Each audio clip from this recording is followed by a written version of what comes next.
sekolah SDN Paku Jaya 1 Ya. bersama Bapak Adit Gunawan, SPD, untuk memenuhi tugas UAS mata kuliah evaluasi pembelajaran. Tanpa berlama-lama lagi, kita masuk ke sesi wawancara yang akan disampaikan oleh teman saya Mahfud Amal Rahman. Ya, Pak. Di sekolah ini menggunakan kurikulum atau penerapan kurikulum apa sih, Pak? Kalau di sini di SDN Paku Jaya 1 itu dari kelas 1 kelas 4 itu menggunakan kurikulum yang terbaru, ya kurikulum Merdeka. Sedangkan kelas 3 sampai 5 dan 6 itu masih K13. Masih kurikulum 2013. Terus model pendekatan atau model apa yang sering Bapak gunakan dalam pembelajaran di kelas? Banyak sih ya kalau menurut di dasar pendidikan tuh model pendekatan tuh dari konteks, dari per kelompok atau individual, tapi yang biasa saya gunakan itu dari konteks.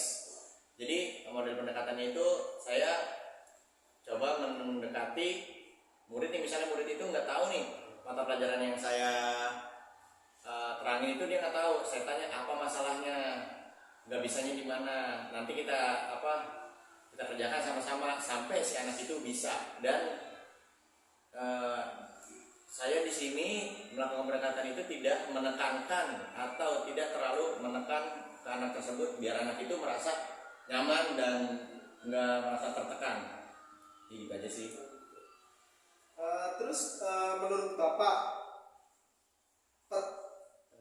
pentingkah seorang guru penjas itu personal support system untuk para siswa yang berprestasi, terutama di bidang olahraga, atau sikap atau bentuk sikap seperti apa yang biasa Bapak berikan kepada siswa yang siswa yang berprestasi? Kalau itu hampir sama sih kayak pendekatan ya, apalagi misalnya siswa ini berprestasi. Contoh banyak di sekolah saya itu yang berprestasi di bidang olahraga sepak bola dan futsal. Jadi saya nggak terlalu memisahkan juga mereka dengan yang anak lainnya. Misalnya si ABC itu berprestasi di bidang futsal atau sepak bola, sedangkan si DEF itu berprestasi di bidang olahraga basket. Tetap saya gabungin, cuman saya sendiri lebih ke mengelompokkan itu kayak misalnya di si ABC ini di olahraga sepak bola atau futsal, berarti saya harus menambahkan jam pelajaran atau jam ekstrakurikuler untuk dia. Sedangkan yang basket itu seperti itu juga. Apakah Bapak telah memiliki perangkat pembelajaran? Sudah pasti.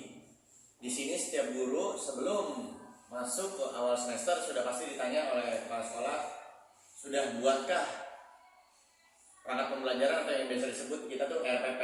Iya, RPP. Sudah pasti ada. Terus apabila ada perangkat pembelajaran seperti silabus atau RPP, Bapak sendiri yang mengembangkan?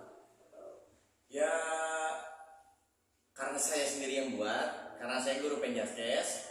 Saya buat RPP Penjaskes, saya buat silabus Penjaskes, dan saya sendiri yang melaksanakan dan yang mengembangkan. Karena biar tahu sejauh mana siswa atau peserta didik saya itu berkembang. Terus selanjutnya yang biasanya Bapak alami saat mengajar, kesulitan apa yang biasa sering dialami oleh guru olahraga dalam proses pembelajaran? Kesulitan ya? Kalau kesulitan sih di olahraga mungkin hampir semua guru olahraga enggak terlalu mengalami kesulitan ya. Ya paling kalau ada yang biasa, kalau contoh aja di perempuan gitu, yang namanya olahraga itu kayak seperti kompetisi. Misalnya di materi atletik. Nah, si perempuan ini kita sebut aja A. Si A ini larinya lebih kencang, sedangkan si B kurang kencang. Namanya saya di SD gitu, jadi mulai ada ceng-cengan. Wah, kamu tuh kurang kencang, wah kamu tuh kencang. Nah, di situ peran saya melakukan pendekatan, jadi ya saya sekedar memberitahu, nah jangan kayak gitu, nanti dia jadi down atau apa, sampai si siswa yang mengejek itu mengerti. Selanjutnya, apakah di sekolah SDN Paku Jaya 1 ini memiliki perlengkapan olahraga yang sudah cukup lengkap menurut Bapak? Lengkap sih belum ya, cuma kalau untuk ada, tapi kalau untuk lengkap ya memang belum ada. Cuma kalau sarana prasarana, kalau lapangan kita udah ada, alat seperti bola atau apa belum ada. Kalau untuk tongkat kasti gitu apa segala macam tuh belum ada. Kita peran guru gimana caranya memodifikasi dari yang nggak ada sampai yang ada untuk bisa kita gunakan pada proses pembelajaran. Terus bagaimana sih bentuk sikap yang biasanya Bapak berikan kepada siswa yang memang kurang meminati pembelajaran olahraga? Biasanya banyak nih cewek-cewek yang kurang minat ke olahraga gitu. Ya, nah itu balik lagi tuh pendekatan. Karena saya melakukan pendekatan kadang juga secara individual. Kayak misalnya nih si siswa ini, cewek ini nggak terlalu minat gitu ke olahraga, nggak terlalu minat. Saya tanya nih masalahnya tuh apa. Waktu sebelum ini juga pernah, semester yang lalu ada satu perempuan, satu cewek tuh yang nggak ngerti atau nggak bisa gitu melakukan kegiatan olahraga karena memang malas. Saya tanya kendalanya apa, ya kendalanya sama, namanya anak SD mungkin masih kecil, jadi saling ejek sampai sekarang akhirnya di semester ini dia malah rajin karena saya melakukan pendekatan. Saya tanya apa masalahnya, saya pecahkan tuh masalah secara individual, secara konteks. Akhirnya sampai sekarang ya alhamdulillah mau sih. Berarti intinya pendekatan kepada siswa aja. Betul ya.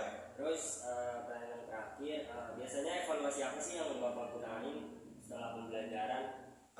Kalau evaluasi seperti saat ini saya di semester ini, saat ini saya lagi di materi kebugaran jasmani. Jadi kebugaran jasmani itu kan meliputi banyak hal ya.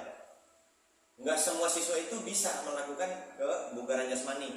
Cara nilainya pun itu pasti nilainya tuh beda-beda kan. Nah, yang nilainya di bawah KKM itu saya tanya juga, ini masalahnya apa, kendalanya apa. Nah, saya evaluasi gimana caranya siswa tersebut bisa melakukannya, apakah harus saya bantu, dan terkadang memang saya bantu, terus temannya juga ngebantu juga.